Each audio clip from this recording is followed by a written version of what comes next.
(2017년) 저스티스 리그 개봉 이후 3년, 수년에 걸친 각고의 노력 끝에 잭 스나이더 감독의 저스티스 리그 스나이더 컷이 2021년 3월 18일 HBO Max 공개를 확정짓고 드디어 그 공식 예고편을 공개했습니다. 네, 거두절미하고 바로 감상 들어가겠습니다. 자, 들어갑니다. Let's go.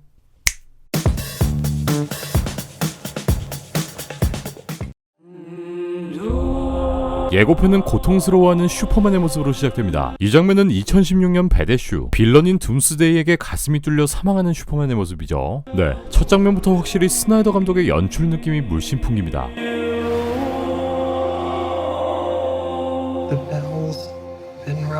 배대슈에서 렉스 루터가 배트맨에게 건넸던 말들이 나레이션으로 깔리고, 둠스데이와의 전투 이후 폐허가 된 도시의 모습이 보입니다.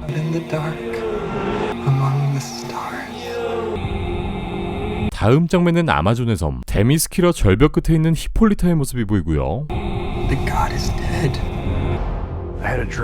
이후 영화 속 배트맨의 악몽씬이 다시 한번 등장하고, 아마존의 사원 앞 횃불을 들고 벽화를 보고 서 있는 다이애나가 보입니다. 다이애나는 마더박스의 기원, 그리고 과거의 단서를 찾기 위해 이렇게 벽화에 도달한 것으로 보이고요. 이전에 공개된 내용과 같이 벽화엔 다크사이드의 형상, 그리고 3개의 마더박스가 그려져 있습니다. 하지만 이 장면들은 모두 조스 웨던 감독에 의해 삭제되었었죠. 벽화의 디테일한 모습은 DC 필름 조합을 통해 공개되기도 했는데, 이 벽화는 마치 피라미드 속에 있는 그림들처럼 지워진 역사 속 신과 악마들의 전쟁, 과거 마더박스에 관한 전쟁을 나타내고 있습니다. 수천 년 전 과거엔 이미 이렇게 마더박스를 쟁취하기 위한 다크사이드의 지구 침공이 있었고, 이에 맞서 인간, 아마존, 그리고 아틀란티스인들까지 세계의 마더박스를 사수하기 위해 전쟁이 일어났다는 것을 알 수 있죠. 여기엔 이렇게 지상으로 내려온 파라데몬들의 모습도 보입니다.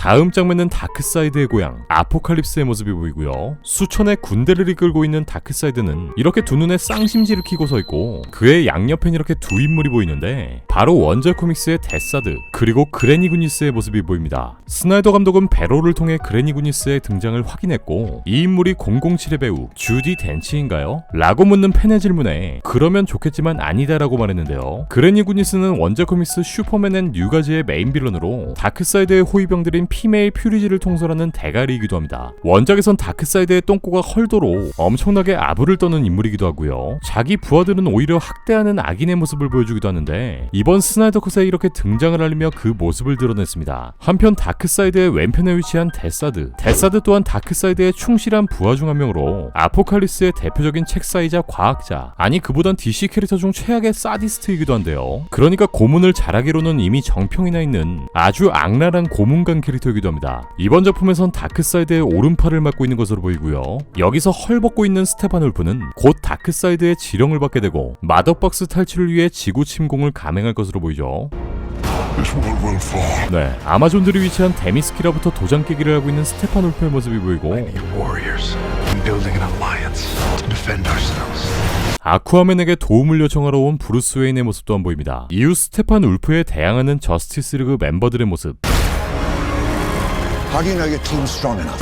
If you can't bring down the charging bull, then don't wave the red cape at it. 여기 보이는 스테판 울프는 앞서 보였던 다크사이드와 같이 이렇게 두 눈에 불이 들어오면서 카리스마가 더해졌네요. 저스티스 리그 멤버들은 슈퍼맨의 홀로그램을 보며 그를 그리워하고 있고,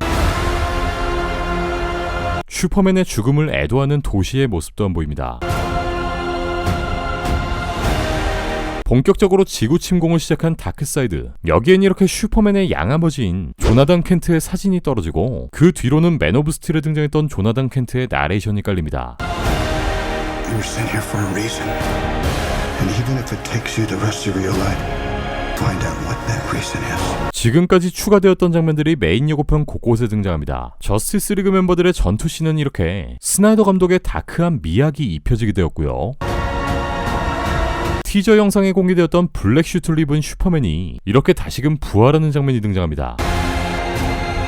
그리고 빠르게 지나가는 장면에선 이전까지의 배트맨 시리즈에 등장한 적이 없었던 배트맨의 배트탱크가 그 모습을 보입니다.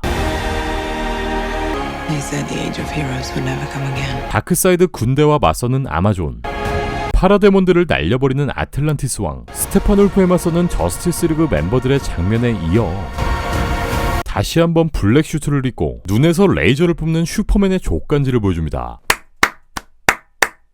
와, 쌌다. It will. It has to. 그리고 마지막 장면. We live in a society where honor is a distant memory. Isn't that right? Batman.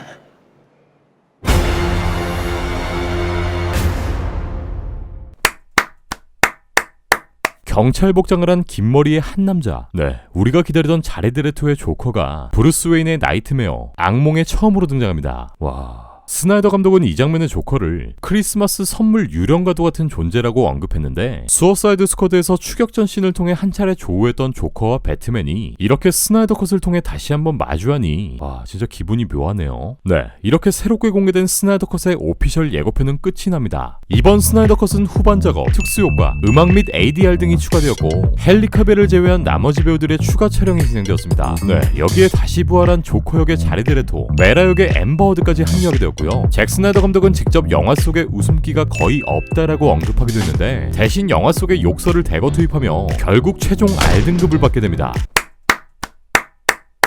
됐다. 스나이더 컷은 당초 4부작 미니 시리즈로 이렇게 1시간씩 쪼개서 출시될 예정이었으나 결국 극장 개봉까지 고려하여 4시간짜리 영화로 개봉되는데요. 아니 4시간 바지... 기적이. 스나이더 감독은 영화가 개봉된다면 영화 속에 10분간의 휴식이 자체적으로 있을 것이고, 이 휴식 시간엔 음악 감독인 정키 엑셀의 상징적인 OST가 나오게 될 것이라고 하는데요. 아니 이 형은 그 10분도 못 쉬게 할 생각이네. 아 됐다, 그냥 입고 갈게. 현재까지 공개된 스나이더 컷의 예고편과 이미지들을 확인해보면 2017년 개봉된 저스티스 리그에 쓰이지 않는 소스들이 이렇게나 많았나? 라고 할 정도로 정말 엄청나게 많은 새로운 장면들이 보이는데요. 스나이더 감독은 원래 이 영화를 파트 1과 2로 나누어 제작하려 했고, 때문에 평소보다 엄청나게 많은 컷들을 찍어냈다고 하고요. 이번 스나이더 컷엔 조스 웨던 감독의 촬영분을 단 한 컷도 재활용하지 않겠다고 밝혔으며, 본인이 촬영한 분량으로만 4시간의 러닝타임을 채우겠다 밝히기도 했습니다. 여기엔 블랙 슈트를 입고 등장하는 슈퍼맨, 빅터 스톤의 인간 시절 모습의 이야기, 통편집된 아이리스 웨스트와 플래시의 스토리씬, 누군가의 무덤을 파내는 빅터 스톤, 고담 경찰청 옥상 석상 위에서 무언가를 내려다보는 배트맨, 마더박스를 폭주시켜 소멸하는 스톤 박사, 바뀐 모습의 스테판 울프, 파라데몬 들과 싸우는 아틀란티스 왕, 지구를 침공해 마더박스를 합치는 모습의 다크사이드 등, 네, 우리가 보게 될 4시간짜리 스나이더 컷은 이미 봤지만 안 본 영화일 수도 있겠다는 생각이 드네요. 또한 스나이더 감독은 이렇게 아이미니카 인터뷰를 통해 영화 오프닝 부분의 스토리보드를 공개하기도 했는데, 슈퍼맨의 인터뷰로 시작된 기존 작품과는 달리 아예 다른 분위기의 오프닝으로 관객들을 압도할 것으로 보입니다. 2017년 개봉한 저스티스 리그, 그리고 이번에 공개되는 스나이더 컷엔 아주 수많은 비하인드 스토리들이 담겨있는데요. 지금까지 공개된 저스티스 리그의 비하인드를 최대한 빠르고 간결하게 정리해보겠습니다. 먼저 2017년 영화의 촬영 도중 잭 스나이더 감독의 딸이 자살하는 불의의 사고가 일어나고, 스나이더 감독은 영화 제작을 통해 이 슬픔을 이겨내고자 했으나 정신적인 한계를 이겨내지 못하고 결국 하차하게 됩니다. 이후 자연스럽게 어벤져스 에이지 오브 울트론을 연출한 조스 웨던 감독이 메가폰을 넘겨받게 됐는데, 조스는 촬영 중 스나이더가 만들어 놓은 영화의 방향을 전면 수정, 여기에 제각색과 재촬영을 감행했고, 기존 촬영분의 CG부터 편집본까지 모든 것을 싹 갈아치워버립니다. 실제로 스나이더 감독이 촬영해놓은 촬영분의 4분의 1만 영화에 쓰인 채 스나이더 감독이 그리고자 했던 영화의 컬러가 아예 다르게 바뀌죠. 이렇게 조스의 전면 수정을 거친 영화가 공개된 후 그 결과물에 팬들은 충격과 공포에 휩싸이게 되었고, 북미에선 이 영화를 두고 전쟁과도 같은 논란이 일어나며 아주 그냥 난리가 납니다. 개봉한 후 몇 달이 지난 시점 스나이더 감독은 영화를 봤냐는 한 팬의 질문에 보지 않았다라고 답변하기도 했죠. 뿐만 아니라 영화가 개봉한 지 3년이 지난 시점에서 영화 촬영 도중 일어났던 조스 웨던 감독의 부조리함에 대한 잡음이 일어나게 되는데요. 사이보그 역의 배우 레이 피셔는 조스 웨던 감독이 잭 스나이더의 촬영분을 수시로 힐난했고 촬영 당시 매우 폭력적인 태도를 취했다는 폭로를 하게 됩니다. 결국 레이 피셔는 워너브라더스와 긴 분쟁 끝에 얼마 전 이 역할에 대한 하차 통보를 받게 됩니다. 아니 그러게 다시 이야기로 돌아와 원래 개봉 예정이었던 잭 스나이더 감독의 저스티스 리그는 팬들 사이에서 스나이더 컷이라는 이름으로 불리게 되었고, 팬들은 조스 웨던 감독의 저스티스 리그가 아닌 진짜 스나이더 컷을 원한다는 릴리즈 더 스나이더 컷 캠페인이 일어납니다. 이 스나이더 컷 감독판을 청원하는 인원은 16만 명을 넘어서고 캠페인은 무려 3년 동안 진행됩니다. 네, 여기엔 스나이더 감독뿐만 아니라 벤 애플렉, 갤 가도, 레이 피셔까지 참여하며 이를 지지하고요. 이후 2020년 5월 2013년 개봉한 맨 오브 오브 스틸의 와치 파티가 열리게 되는데 여기엔 DC 팬들을 포함한 잭 스나이더 감독 그리고 영화의 주인공인 헨리 카빌까지 참여하고요. 이 자리에서 스나이더 감독은 엄청난 소식을 공개합니다. 바로 3년 동안 모두가 염원하던 스나이더 컷이 비로소 제작된다는 소식이죠.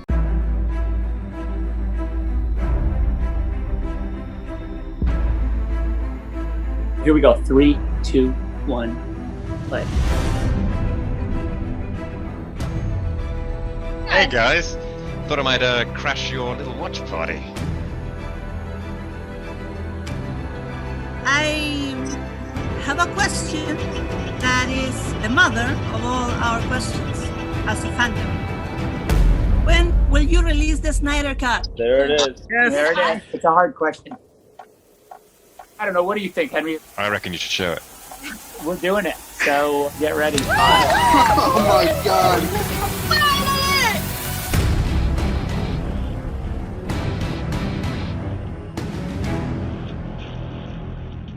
당연히 모든 팬들은 난리가 났고 모든 제작과 준비 끝에 이 스나이더 컷은 2021년 3월 18일 HBO 맥스를 통해 공개됩니다. 네, 여기까지가 3월 18일 공개되는 스나이더 컷의 비하인드였고요. 영화는 당초 4부작 미니 시리즈로 출시될 예정이었으나 이후 계획이 변경되어 4시간짜리 영화로 개봉됩니다. 4년 만에 돌아오는 스나이더 감독의 이 작품이 과연 4년을 기다린 팬들의 기대에 부응할 것인지 그 결과는 다음 달인 3월 18일 HBO 맥스 그리고 영화관에서 확인해 보겠습니다. 진짜 제발 잘 나와라. 끝!